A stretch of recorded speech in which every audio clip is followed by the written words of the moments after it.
Elementary school was not fun for me. We moved around a lot. I was the new kid a lot of the time. I was small. I wasn't like any of the other kids, and my name was Zebulon. So I was often a target. I had friends, but not a lot of them, and really the only kids waiting for me after school were waiting to beat me up. Thank you. But it's okay, don't worry. I'm not here to tell you a sad story about my depressing childhood. I'm actually here to tell you a fun story about when all of that stopped. For me, that was high school. In my neighborhood, for some crazy reason, random chance, the high school in my neighborhood ended up getting a program for the performing arts, which was not typical for the people that I grew up around. And because of that, it changed my life. It gave me an outlet that I had never thought I would have. I wasn't in the program, though. No, it's okay. It's okay. You had to audition. It was like a special program, and you had to have talent. And but the thing about it is that there was stuff happening in the school, and I volunteered to help build the set for the school show. And that's where I met the lighting crew. The lighting crew was the student organization that did all of the lights and sound in the theater for everything that happened there, which was a fair bit because it was an art school. The lighting crew, they were like, the easiest way to describe them is they were the AV club of our school. But because of the nature of our school, that wasn't quite the way you picture the AV club, because you have to imagine a school where the AV club is absolutely necessary in order for the football team to win the championships. Like, that's what it was like, because we didn't have a football team. We had dancers and violinists and singers and actors. For us in our school, the stage was the football field, and the lighting crew owned the keys to the theater. Everyone on the crew was like somewhere on a spectrum between nerdy and artsy, and for the first time in my life, I had found my people, and I joined immediately. And it changed everything, because I had a community for the first time in my life. I had never had that before. And it was amazing being a part of a group that wanted me. And the thing that was also really fun was we literally had a theater to play in. We could do whatever we wanted. And theaters are amazing places to hang out in. There's all sorts of cool things backstage. And if you happen to be lucky enough to have someone special, there's tons and tons of places where you can go and be alone with somebody. So it was a cool thing being in the lighting crew. The theater was literally our playground. But the lighting booth, that was our clubhouse. That was where you went when you weren't in class. Which for me was most of the time, because I was a terrible, terrible student. So I walked into the lighting booth one day, and one of the crew members is sitting there, and he's filing away at a key at the desk. He was making himself a copy of the key to the lighting booth. Now, there's two things you need to understand about making a copy of a key by hand. Two things that matter. The first thing is called the profile. If you hold up a key and look at it sideways, the profile is that mountain range of bumps and divots that you see. That makes your key unique. That is why your key will open your apartment, but not your neighbor's apartment. It's necessary. The other thing that's necessary is what's called the blank. And the blank is just any key that doesn't have a profile cut on it. But blanks come in different shapes and sizes, and you need to have the right blank in order to fit the key into the lock. That's why you can put your key into your neighbor's lock and it'll fit, but it won't open the door. You need those two factors together to make a key that works. Now, all school keys are security keys. You can't just go to the hardware store and make a copy of it because they don't have the right blanks. But a long time ago, someone on the lighting crew, before I had joined, he had discovered that if there was another blank that was very similar. And if you took a file and you made one of the grooves that ran along the length just a little bit wider, it would slide into the locks in the school. And once you did that, we could just copy the profile from the keys that we had, and you'd have your own copy of the key. This was like an unofficial rite of passage for people on the lighting crew. Not everyone did it, but mostly everyone did it, because you don't want to, it's not cool to have to like wait around for somebody to let you into the clubhouse. You just want to go in whenever you want to. I made it really out of convenience. That was why I did it. I was lazy. But when I made that key, I felt this sense of power that I wasn't used to as a 15-year-old kid. Because keys are power. It's the power to go to into a place you're not supposed to go. And that was new to me. And as is so common with power, when I felt that power, I wanted more. I wanted to open more doors. Every day, every door I saw, I was like, what's behind that? And what's behind that? But the thing is, I didn't want to make a key that would open just any door. I wanted to make a key that would open every door. I wanted a B-Master. The B-Master was a real key. The principal had one, and the head caretaker had one. I don't know of anyone else who had one officially, but the head of the lighting crew, he had a copy that one of the previous lighting crew people had made and had bequeathed to him when they graduated and gone on to university. He had the profile, he had the power that I wanted, but as is so common with power, when he had it, he didn't want to share it.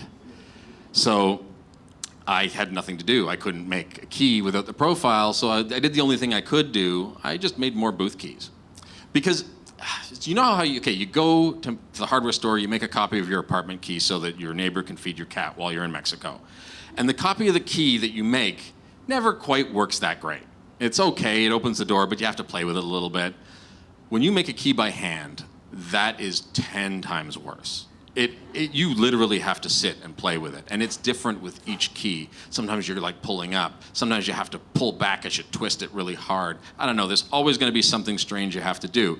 And that means you're taking more time to get into the lock. And the problem with that is the more time you take, the greater the chance that someone on the staff is gonna catch you with a key you're not supposed to have. And that cannot happen.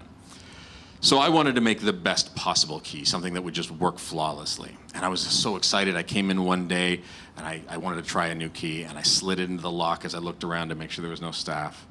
And the key fit the lock perfectly.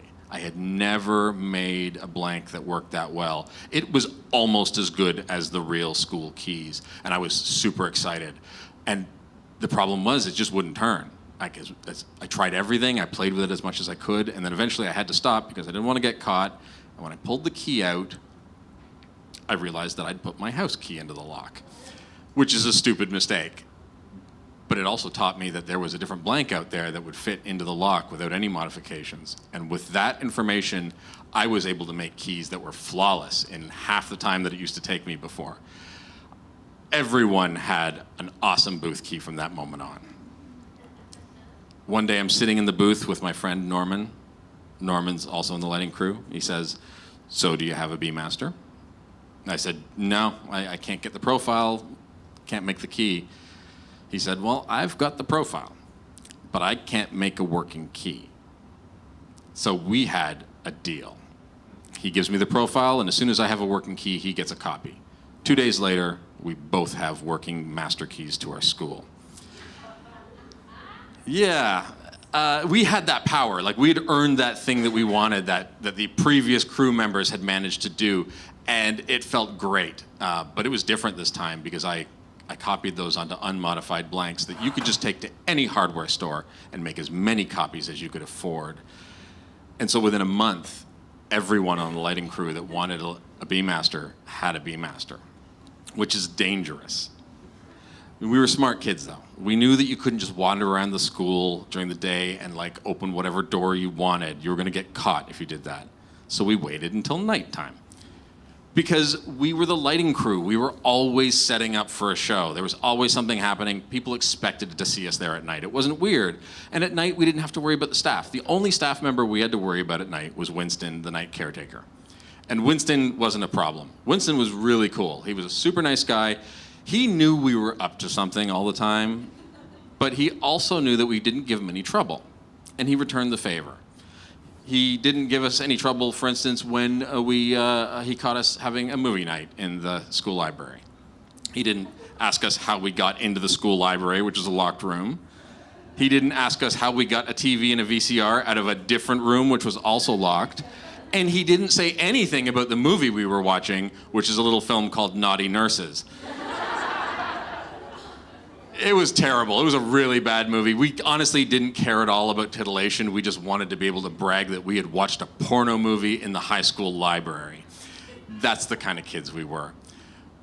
We were good kids, but what we were doing was wrong. Like, we were drunk on power and we were doing things that we shouldn't have done, but we never did anything bad. We didn't vandalize anything. We didn't, break anything. We didn't steal. We borrowed things, obviously, from time to time. We were working on shows all the time, and we needed equipment, and we had access to it, just not officially. So we would borrow whatever we needed, and then we would return it when we were done, and nobody was the wiser. And so we figured this was harmless. There was no reason to worry about it. For instance, one night we were working on amplifiers. We had to fix some of our amps, and we needed a multimeter, so we went to the electronics lab, and we beam-mastered our way in there and grabbed the tools we needed, headed back, fixed up the amplifiers, and when we were done, gathered everything up and returned to the scene of the crime to put it away. And as we were coming out of the electronics lab, that's when we got caught. Yeah, we didn't realize Winston wasn't on that night. He had taken the night off for some reason, and one of the guys from the day shift was covering for us. And the guys on the day shift janitors, they did not like us. They knew we were always up to something, and the fact that we never gave them any trouble just meant that we never gave them any evidence, and they couldn't do anything about it, and that frustrated them. There was like this rivalry between them and us. It was like rival gangs in West Side Story. It was really strange. So he caught us. He was thrilled, and he's like, "How did you get in there?" And we said, "Oh, well, the cleaning staff let us in," which was our usual excuse that we would give Winston, and he would accept it and say, "Well, they're not supposed to do that, so whatever." But this guy wasn't having that. He said, "No." Okay. He gets on the radio, calls the cleaning staff, calls them all down to the electronics lab. And as we're waiting for them to get there, he explains to us that everyone on the cleaning staff has been explicitly told that they are not allowed to let us into any rooms in the school. And when they were all in front of us, he said, "Okay, who was it? Who let you in?" Like I said, we were good kids. We were dumb. It had never occurred to us that we were blaming somebody else for what we were doing. It was easy to do when it was an imaginary person that wasn't present. But with everyone standing in front of us, we couldn't do that. We couldn't let somebody else take the blame for what we had done. So we fessed up. The next day we came into the school, and the head of the lighting crew was very unhappy. He was never a part of these shenanigans. He was smarter than that. And he said, "I need all your keys now, all of them." And everybody handed him his keys, and they said, "There's a meeting with the principal after school, 4 o'clock. If you're not there, you're off lighting crew immediately. No excuses." So of course I couldn't leave my community. I had to go. I'll never forget walking into the principal's office and looking at his desk and seeing all of the keys in one place. It's the only time I ever saw them all in one place, and holy shit, there was a lot of them. It's amazing how things get out of hand when they actually go beyond your own hands. The principal was one of these guys, sort of classic, used to be a gym teacher, super nice guy, firm but fair. He always knew your name, and he gave you a nice friendly pat on the back, which was friendly and never sort of crossing the line of assault, but also reminding you that he could put you on the floor if he needed to. And he said, "I'm very disappointed in you guys." He said, "You guys are an integral part of this school. You're important to the what we do, and I've always relied on you, and you've broken this trust."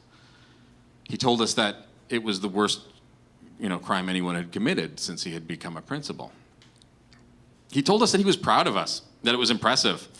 He said that there was no way he was able to pull off what we had pulled off. He let us own our abilities and our talents and our skills, and then he said, "But if I ever catch you doing this again, or committing any other crime in my school, I'm not gonna call your parents. I'm not gonna call the police, and I'm not gonna put you in detention." He said, "I'm gonna drag your ass down to this office, and I'm gonna beat the fucking shit out of you." He said that to a room full of 12 students. And I felt strangely respected, because I thought, wow, if any one of us goes home and tells our parents what you just said, you're in a lot of trouble. And so I felt that respect. Like, he knew we weren't going to do that. He was making an agreement with us. He was saying, "Look, if you're going to go around breaking the rules and making them up as you go along, you're going to encounter somebody else who's going to do that eventually. And you might not like the rules that they make up."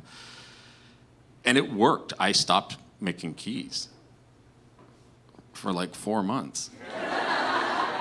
It was a hard 4 months. And I'll never forget the day that I changed my mind. I was sitting in geography class. Coincidentally, Norman was right next to me. And our geography teacher was one of those guys that would lock the door when class starts so that if you were late, and you couldn't get in. And in the middle of class, the door just swung open, and this vice principal sticks his head in, and he asks a question, and then as soon as he's done, he closes the door and he leaves. And I have no idea what that question was. Didn't even hear it at the moment because I was looking at his keys. And as soon as the door was closed, I turned to Norman to see if we had seen the same thing, and we had. That vice principal used one of my keys to open that door. And in that moment, I realized that everyone is going around already and making up their own rules. And I was going to continue doing the same. I was just going to be a lot more careful about who I shared my keys with. I'm Zebulon Pike. Thank you very much.